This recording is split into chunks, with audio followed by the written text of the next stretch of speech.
Assalamualaikum warahmatullahi wabarakatuh. Waalaikumsalam. Apa kabar kawan-kawan semuanya dimanapun berada? Semoga sehat selalu, masih dalam lindungan Allah Subhanahu wa Ta'ala. Amin. Jumpa lagi bersama kami berdua di ngobrol seputar horor. Tentunya ngobrolin yang horor-horor begitu, Mas Iya, Aim. memang.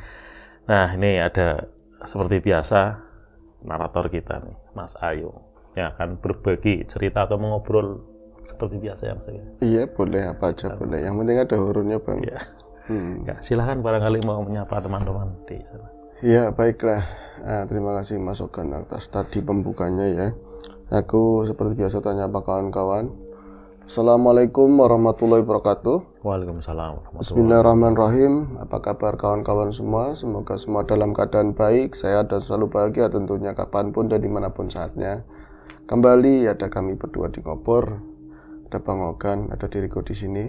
Terima kasih sekali untuk teman-teman yang selalu masih setia nemenin kita, mantengin Ngobor, yang masih aktif memberikan like, komen dan juga yang memberikan super thank. Kita sangat menghargainya dan semoga kita masih semangat ya Bang ya. Semangat sekali. Masih banyak cerita Bang, insya Allah ya. Insya Allah masih banyak cerita ya. Masih banyak stok. Oke, baik. Ini langsung ke cerita aja Bang. Ini adalah cerita yang terjadi di 5 tahun lalu. Kalau ceritanya dikirim mungkin 2 atau 3 bulan yang lalu lah, dari Mas Hasan. Tepatnya sih bukan dikirim, soalnya memang ketemu langsung. Dan bercerita gitu. Iya, bertemu sama kita, dia sama saudaranya. Kemudian saudaranya mengenal diriku, kita ngobrol-ngobrol begitulah. Mas Hasan itu aslinya itu orang Wetan, tapi masih wilayah Jawa Tengah. Wetannya mana? Kalau ndak Semarang ya Boyolali apa mana lah situlah. Pokoknya Wetan daerah sana. Ngomongnya udah ini ono soalnya kan. Udah pakai banyak O-nya, walaupun di Tegal-Tegalin waktu itu karena memang lama di Tegal juga. Enggak, dia malah tinggalnya di Pemalang sih. Tinggal di Pemalang, kemudian setelah dewasa menikah, terus banyak lagi kembali ke kampung halamannya sana. Ceritanya begini Mas Hasan ini yang menceritakannya. Kami itu, orang tua kami dua-duanya itu asalnya dari sana, dari Wetan. Bapak saya termasuk orang yang sangat keras, orang yang nggak boleh kesenggol blas lah sama saudara-saudara. Contohnya gimana? Ya selalu pengen menang sendiri dalam pandangannya Mas Hasan waktu itu ya. Dalam pandangan ya mereka sepakat lah sekeluarga. Saya kakak adiknya banyak, kemudian bapak juga tunggale atau kakak adiknya juga banyak. Jadi kalau misalnya riwayat dulu saya masih kecil ya nggak banyak tahunya. Yang jelas saya itu bapak saya kemudian bertengkar hebat lah, ada perselisihan sama keluarga perkara waris. Waris kan kadang-kadang seperti itu. Kalau waris ilmu kebaikan itu mending Bang. Itu warisan. Ya, kalau warisan dunia, tanah sejengkal, 2 jengkal. Iya, kadang-kadang ya gitu ya. Harta tinggalan gitu ya. Kadang-kadang bisa jadi wahana perpisahan lah seperti itu. Perselisihan. Nah, kemudian karena memang jengah mungkin ya bapak saya dan ibu, tentu atas prakarsa bapak memutuskan pindah kota, menjauhi saudara-saudaranya. Sudah dibagi warisannya, nggak tahu waktu itu saya masih kecil kan. Terus pindah ke beberapa kota, makin ngulon, bahkan sampai pernah ke Cirebon. Kemudian saya waktu itu belum sekolah Mas, belum tahu apa-apa. Kemudian ngetan lagi sampailah tinggal di Kabupaten Pemalang sana. Di sana sempat lama sampai saya sekolah juga di sana. Ini nama samaran cuma ya, dan dia nggak mau menyebutkan di desa mana atau apa. Ini kisahnya saya aja Mas, tolong disampaikan. Ya, saya bilang. Nah, ketika makin kesini terus pindah dari keluarganya yang ada di Wetan sana, aku pikir ya anak segitu ya belum bisa mikir emang kesiniannya gitu ya. Saya kan sering melihat walaupun kecil saya masih bisa ngerekam di mana bapak sering berantem sama saudara-saudara. Aku pikir ya dia bencinya sama saudara-saudara, sama bapak ibunya mungkin ya kurang cocok pandangan atau pendapatnya atau masalah yang lain. Tapi nyatanya setelah aku pindah-pindah kota terus matok ada di Pemalang sana juga, bapak itu nggak ada yang berubah belas, dia juga marah-marah dan lawannya ibu. namanya ibu-ibu itu apa sih ya, kayak bukan istri bisa dibilang. Jadi kayak orang buat lawan sparring apa gimana. Cuman jarang ngeprok sih enggak. Cuman Omongan salah terus di depan bapak. Kadang-kadang kalau kakak saya kan perempuan banyak kan nangis gitu kan, nyabarin ibu, membelainnya. Bapak badannya gede tinggi seperti itu kan, orangnya serem. Wis berotot kayak gitu. Kadang-kadang sampai tetangga itu bener-bener nyampe risih banget. Tapi mereka ya orang tetangga kan kadang-kadang nggak mau ikut urusan rumah tangga orang lain. Tapi karena udah sifatnya udah mengganggu, terus membuat kegaduhan yang nggak bikin nggak nyaman, apalagi pendatang, akhirnya mereka mulai banyak desas-desus, mulai ngomonginnya kena, negurnya ke ibu ya berusaha menjelaskan, berusaha nutup-nutupi, tetap aja lama kelamaan bilangnya bapak ketahuan. Tapi nyata itu kan kesannya saya makin gede, sampai sekolah juga itu nggak berubah. Kerjaan bapak, maaf mas, dia bisnis mas, tapi bisnisnya ya nggak tahu. Kalau masalah ini kan di horor ya, dengan mau di horor, barang kelintingnya itu banyak, barang-barang macam keris apa, pusaka-pusaka itu banyak. Yang klinik-klinik sukanya dia. Iya, orang-orang sana apalagi ya. Terus ini kadang-kadang saya dengar juga, wong kecil saya udah bisa ngerekam kejadian di sekeliling ya, udah banyak pahamnya lah, cepat paham karena mungkin terlalu serius. Jadi mainnya itu jarang. Saya banyak kan lihat ibu nangis, lihat kakak saya nangis. Itu pernah ada bapak ibu-ibu itu ngumpul di rumah. Niatnya itu mau berbondong-bondong ngomongin bapak. Dilanyanya bapak nggak di rumah, belum pulang. Ditungguin bener-bener. Tapi nggak 1-2 kali. Ketika bapak pulang itu mereka kayak boro-boro ngomongin bapak, apa misalnya nyidang, mempersidangkan bapak. Kenapa pak sampean bikin ribut terus, bikin nggak nyaman di kampung ini? Wong nanya tentang itu aja enggak. Bapak saya pulang itu, pak nembe wangsul apa? Malah sopanan mereka yang mau marah-marah gitu loh. Pakai ilmu apa sih? Bingung mas sama bapak saya gitu. Kalau nggak ada orangnya, kayaknya gembremet gitu. Gembremet kayaknya. Ada orangnya. Jadi kayak berebut. Wis aku bisa ngomong apa kayak gitu loh. Tapi kalau ada orangnya, nanti bapak nanyain. Dia biasanya marah-marah karena banyak orang, nggak marah-marah. Tumben pak bu, enten apa? Kayak gitu sopan santunnya ya. Tegur sapanya seperti itu. Malah pak, badai silaturahim apalah, nanyain sesuatu yang nggak penting kayak dibikin lupa itu dia mereka mau ngapain. Bahkan bukan cuma tetangga, dari ketua lingkungan, bahkan orang-orang dari balai desa sama kayak gitu, dibikin gegu gitu ya. Iya, kalau bapak itu nggak ada kesombongan apa kalian mau ke sini itu sumber di depan kami, enggak, bahwa itu nggak bakalan kamu itu bisa musik saya atau ngomongin saya, enggak. Tapi emang nyata kayak ada sesuatu yang menghalangi, yang bikin ciut nyali-nyali orang-orang tersebut. Dan sejauh itu kami pasrah, nggak bisa ngapa-ngapain. Yang ada dalam pandangan saya, ibu dan kakak-kakak semakin menderita, apalagi saya lebih nggak mau di rumah kayak gitu loh. Nah, yang lama kelamaan dan sejauh itu, aku nanya, mungkin apa bapak urusan pekerjaannya atau yang lain-lain gimana? Enggak, sejauh itu. Bahkan sampai beberapa tahun di Pemalang juga nggak kecium ada gelagat bapak itu neko-neko, enggak, sama sekali enggak. Jadi mungkin kalau orang sekarang beda prinsip atau apalah. Jadi sedikit omongan aja udah bikin kayak gitu gaduh. Dan fatalnya akhirnya bapak sama itu bapak memutuskan untuk menceraikan ibu. Ibu bukan orang situ, diceraikan sama bapak itu pergi entah kemana, entah berantah lah pokoknya. Setelah itu proses selesai, entah berantah dan nggak pernah nanggung jawabin kami. Sementara ibu jadi jualan apapun, dari jasa tinggalan yang ada di rumah, dia punya perhiasan atau apa, diri jualan sayur, terus dibantuin kakak yang gede, ngebantuin buat sekolah adik-adik termasuk saya. Dan dari situlah saya mulai yang tadinya jengkel mangkel timbul sebuah rasa benci yang teramat hebat sama bapak saya.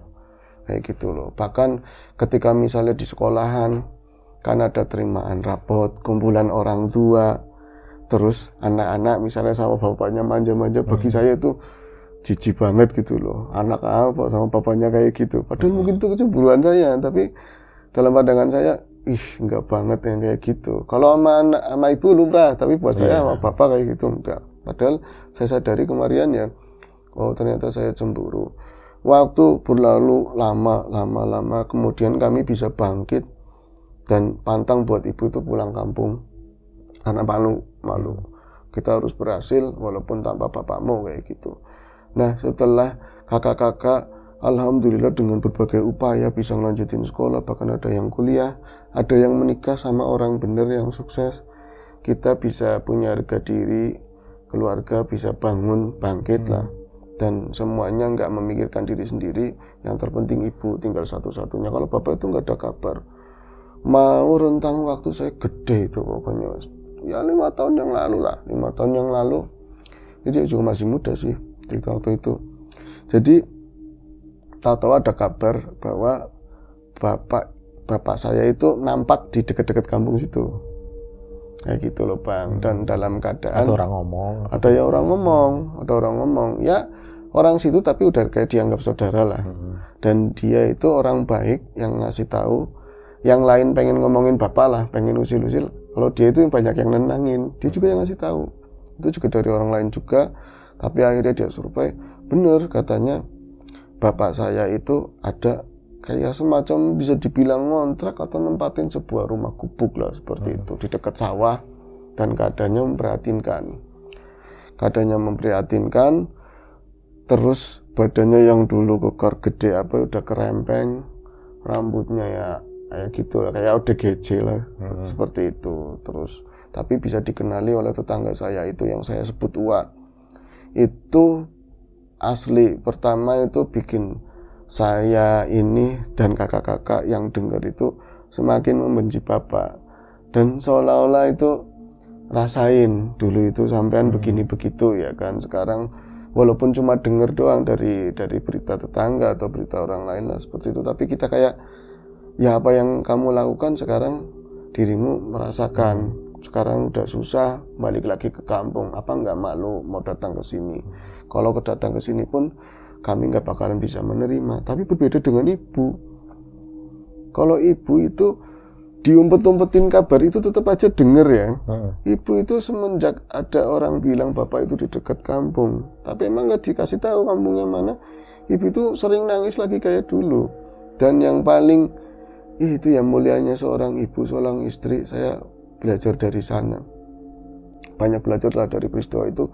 Dia itu kayak nggak ada kebencian sama sekali. Dan aku tahu dan pernah tak tanyain sama, ya saya kan bergaul kemana aja, termasuk kayak guru-guru ilmu kanuragan, kebatinan, ahli hikmah. Saya nyamperin, nanyain, sebenarnya ibu itu sebenarnya dipelet apa dipengaruhi ilmunya bapak? Karena dari track recordnya dulu itu, bapak itu asal orang itu nggak ada yang berani. Tapi memang kalau ibu ya memang berani sendiri sih. Saya bingung, tapi apa ibu terpengaruh atau gimana? Tapi dari berbagai narasumber yang saya tanyain, mereka sepakat bahwa ibumu Dek itu nggak ada kaitannya sama ilmunya bapakmu.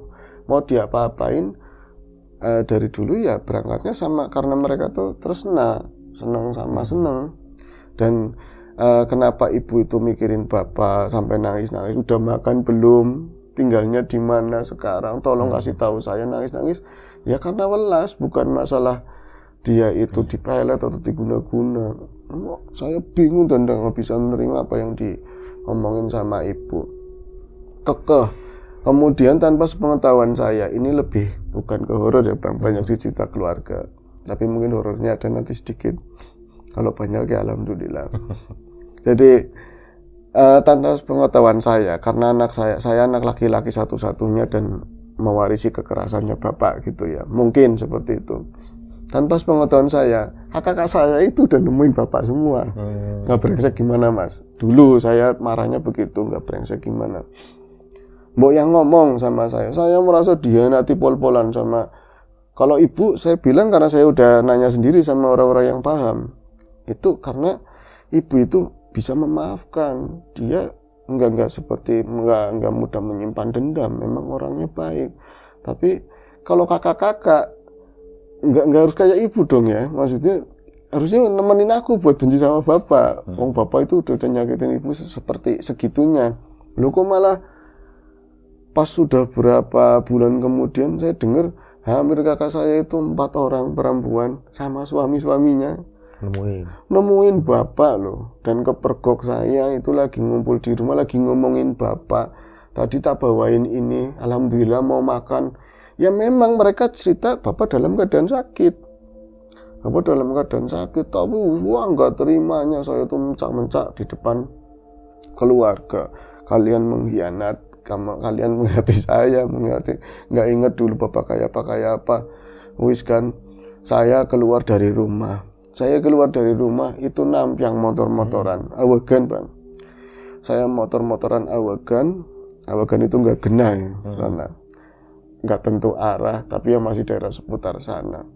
Sampai mana tuh daerah-daerah Tungkal, daerah Mas, ngaco lah, ada di daerah yang dekat-dekat hutan sana. Tapi dari berangkat saya itu beduk duhur lebih sedikit, sampai motor-motoran, bensin habis saya isi lagi. Suatu ketika itu ada daerah-daerah yang banyak hutan-hutannya mas, mungkin dengan paham sana. Ya kalau misalnya yang itu sana, daerah-daerah Bandar pulang ke sana kan banyak kan. Saya itu ketemu sama seseorang, dia itu ngadang saya begini, tapi nggak ada ucap. Dan yang unik buat saya waktu itu, jalanan itu rame, nggak pernah sepi. Ya sepi-sepinya tetap ada orang lewat. Tapi ini apa saya ngelamun, apa entah gimana, apa ini di dimensi lain. Saya udah pikirannya begitu karena saya banyak main juga sama orang-orang yang kadang bisa melihat hantu, bisa ini kan. Nah itu naik motor kok baru ngeh, pas dari jauh itu kelihatan ada orang tua yang ngadang begini. Loh, aku naik motor dari tadi pas arah kebalikan mau arah pulang. Loh kok nggak ada kendaraan satupun yang lewat, baru di belakang saya nengok kesepian juga, sepinya nyeblong sana kan, rada naik turun. Di belakang jauh sana, belakangnya bapak-bapak yang ngadang begitu juga, mas saya pelanin motornya itu, nggak ada orang lewat belas. Jadi nggak ada alasan buat saya juga untuk nggak berhenti, orang dia ngadang, dia orang tua kan. Saya masih punya naluri, dan dari penampilannya, modelnya itu orang membutuhkan pertolongan, mungkin pengen bonceng sampai ke kota atau gimana. Saya berhenti. Dari penampilannya itu, dia itu pakai baju inilah, lengan pendek, cuman nggak bagus, udah lusuh, mungkin orang tani. Tapi celananya kayak celana bahan, nggak bawa cangkul, bukan orang tani sih. Itu juga di hutan kan, pinggiran hutan. Kemudian dia ngadang begitu, ada lusuh, terus rambutnya kayak nggak disisirin begitulah, udah lama. Ya kayak tadi digambarin pertama, kayak orang yang keleyang-keleyang juga, yang lagi di jalanan begitu. Terus saya ngerem, apunten Pak, ajeng nopo, badhe mau apa gimana, gitu, mau apa gitu kan. Dia itu langsung nepuk saya, tek gitu. Orang tak kira mau bonceng gitu. Saya aja nyampe rada mempersilakan maju begitu motornya, malah nempel pundak saya. Loh, saya kok ditepuk-tepuk. Tapi waktu itu tangan itu dia itu kurus kayak balungan tok gitu ya. Tapi diketuk kayak berat bang, blek rasanya bisa nggak bunyi, tapi saya nyampe kayak dinet-net begitu. Pas gitu di uwel rambut saya begini, nggak pakai helm. Ya saya kan helmnya tuh copot dulu, sopan santun begitu kan ya. Dielus-elus tuh diuwel langsung begini, tok kayak gitu. Ini benar-benar powerful, itu orang apa bukan saya pikir. Jadi tadinya lembut, blok-bloknya emang keras. Terus pas di lus-lus begini, tahu-tahu dia jambak rambut saya, langsung dicek, nengal begitu kan ya.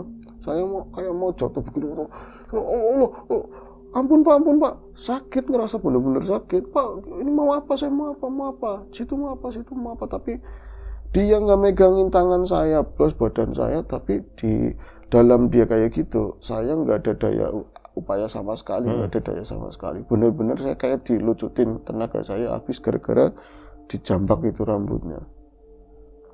Saya kenal be aku ngomongnya wetan. kamu kenal sama aku, kamu kenal sama aku. Macam-macam katanya seperti itu. Wis kayak gitu, saya itu langsung kayak dilemparin. Untungnya nggak tengah, ke tengah juga nggak ada kendaraan menurut saya kan. Saya dilemparin ke pinggir, ke depannya dia sendiri. Brak, saya ngerasain sepersekian detik itu saya sama motor jatuh. Dan anehnya ya, pada saat diginikan saya boro-boro megang setang, tapi saya jatuhnya megang setang begini. Saya megang setang dan orang-orang itu banyak ngerebutin, dan saya dengar suara rem, suara apa gitu, maksudnya mobil, motor, kok bisa-bisa nih motor motor itu akeh, terus banyak orang yang motor itu banyak orang lewat, saya ditolongin pula dari tadi aja sepi. Mas ngantuk apa primen gitu kan, Mas ngantuk atau gimana, kok tahu-tahu dilihat dari belakang minggir sendiri terus jatuh, katanya begitu. Aku bengong mau cerita, tadi saya ada yang berhentiin, jalanan itu sepi, ada bapak-bapak yang nggak bisa cerita saya, orang-orang juga nggak bakalan percaya, saya pikir begitu kan. Akhirnya saya itu berusaha bangun, dibantu sama mereka, pada lecet-lecet seperti itulah kaki saya, tangan saya, terus nggak mau dibawa ke puskesmas apa rumah sakit. Dalam hati saya ada prasangka itu basa-basi tok. Mereka juga sebenarnya lagi gugup sendiri. Ini juga banyak kiri kanannya juga hutan semua kan, jauh. Saya motor nggak rusak parah. Nyatanya itu pelan banget. Wong sampingnya aja dekat tanah, bukan di aspal jatuhnya kan. Saya lanjutin perjalanan. Terus lagi-lagi hal yang kedua kalinya saya rasakan itu sama. Embuh karena pikiran saya itu tadi ilusi semuanya atau itu nyata tapi ya orang-orang tadi bilang katanya saya jatuh sendiri.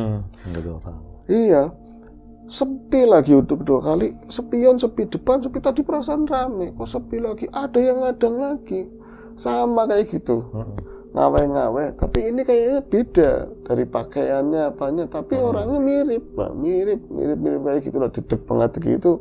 Segitu tingginya. Cuman kalau dia itu pakai pecinya kupluk hitam tapi warnanya agak ada merah-merahnya begitulah. Makin dekat saya sempat ragu, tapi karena penampilannya berbeda, kurusnya sih sama. Saya berhenti. Pak, jeneng apa Pak? Dia itu derek meriku. Saya tuh mau ikut ke sana. Akhirnya saya itu ini orang beneran, bukan ilusi, bukan apa. Saya persilakan dia bonceng, Pak, cepengan Pak, pegangan. Akhirnya bonceng di belakang saya. Dan sejauh perjalanan, tetap aja situasinya itu sepi, benar-benar sepi banget. Dan hari semakin sore, di sanalah ketika saya itu mungkin berkendara sekitar 20 menit, nggak ada omongan sama sekali dari orang tua yang di belakang. Tapi ketika memasuki daerah yang agak lapang, bukan hutan lagi, dia bilang, ele wong tua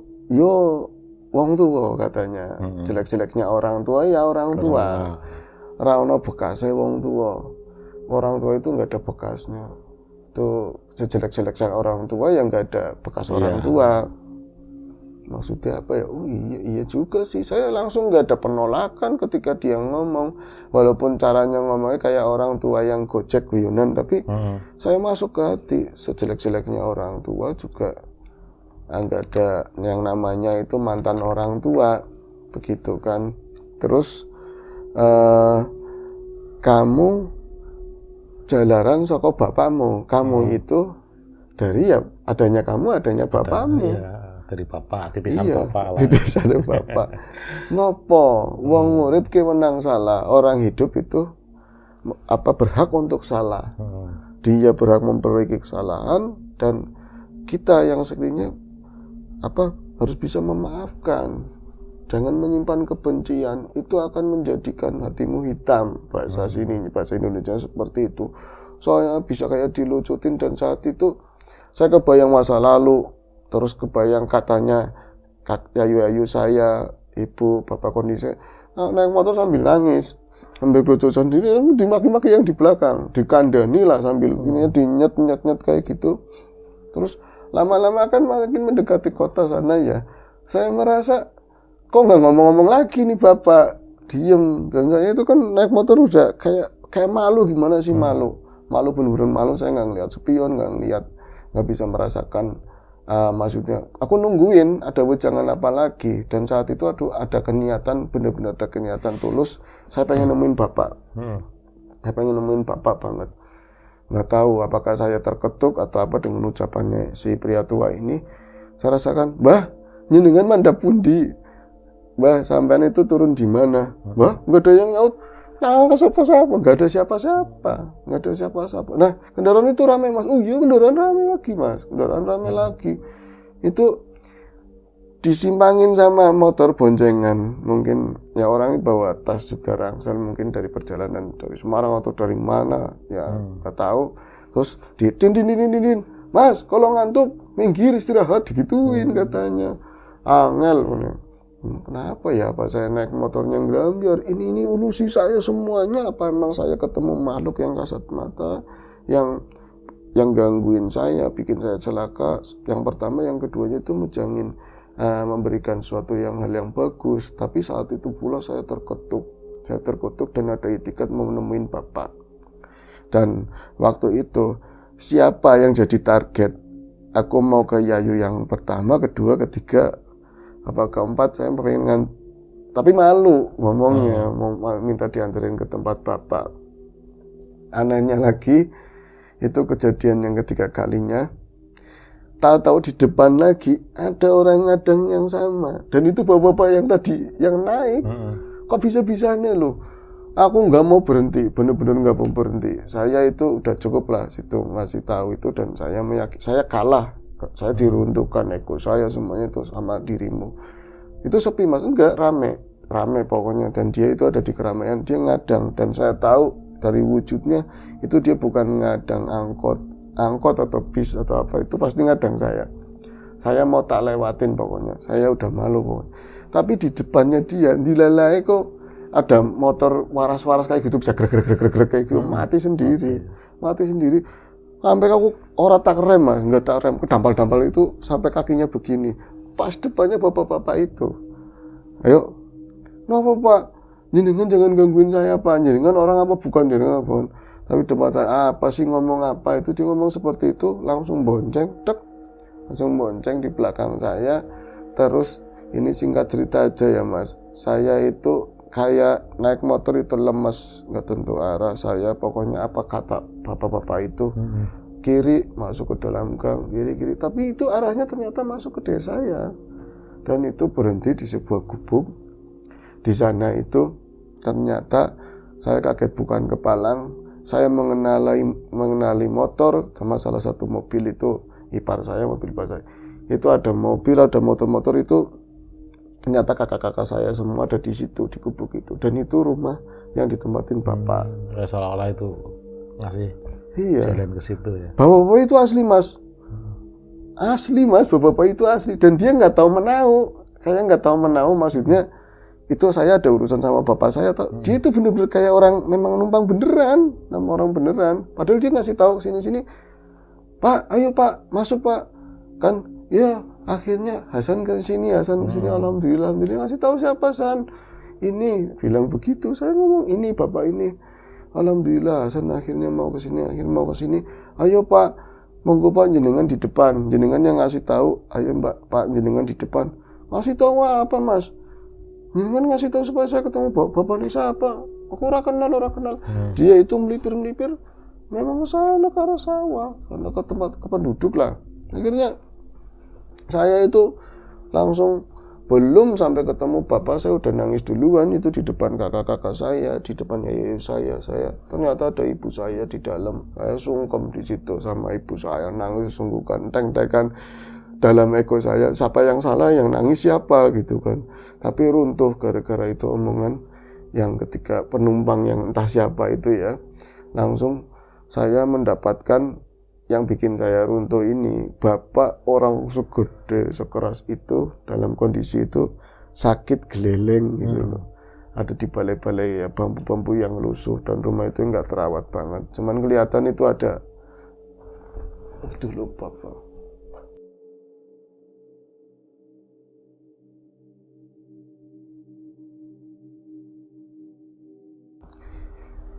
Itu tahu-tahu di dalamnya saya dapatkan itu ada beberapa mungkin oleh-oleh itu yang bawa keluarga saya, tapi ada tungku yang udah nggak panas di sebelah sudut sana.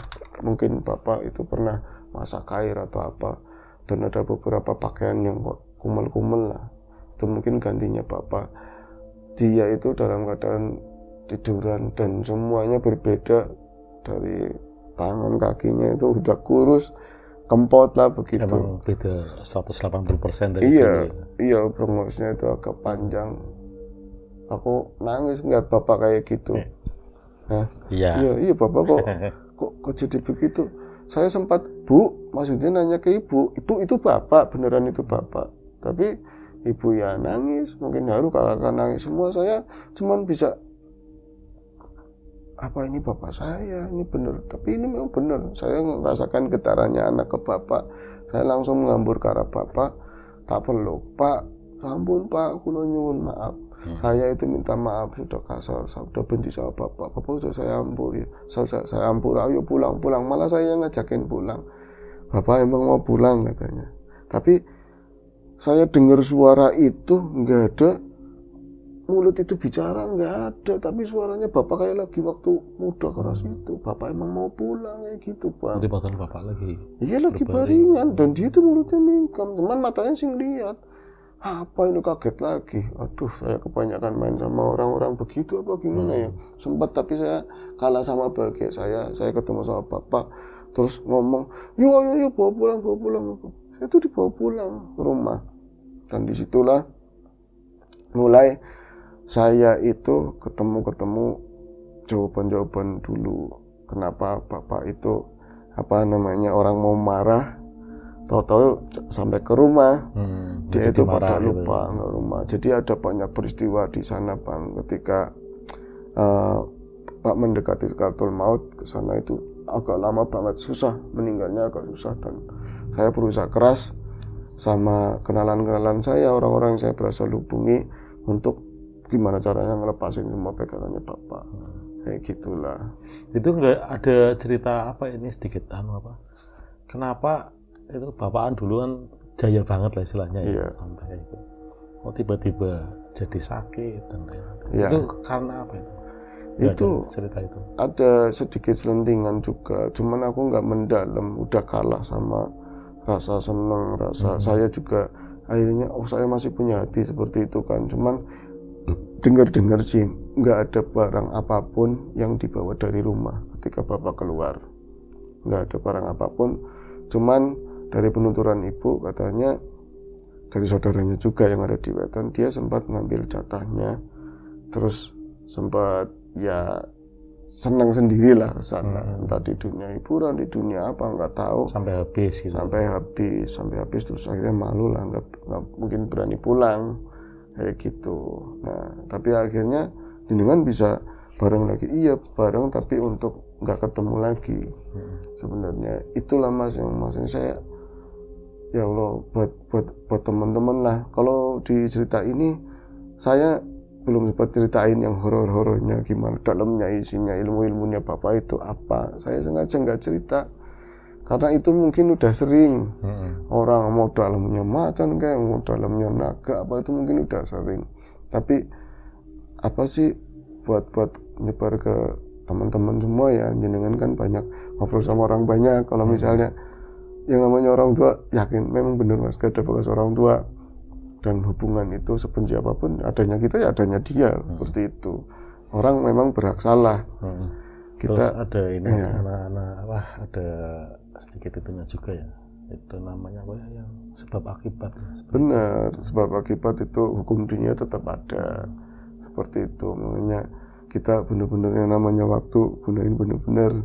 Dan kalau masih ada orang-orang yang masih bisa kita sayangi di sekeliling kita, ya jangan pernah disia-siakan gitu aja. Karena sangat berarti waktu. Itu aja Bang. Nggak serem kali ini Bang. Tapi sangat dalam banget loh, beneran. Itu aja sih. Iya. Ya itu dari Mas Hasan ya. Terima kasih Mas Hasan yang sudah berbagi cerita dan disampaikan oleh Mas Ayung ya di sini ya. Ya sangat ini sangat bermanfaat lah, pasti ada hikmahnya di balik itu. Ya, itu saja obrolan kita kali ini. Sampai jumpa di ngobrol berikutnya. Mungkin masih sama saya atau masih lah jadi beribet gini ya. Sama Mas Riam Biru. Itu saja dari kami. Wassalamualaikum warahmatullahi wabarakatuh.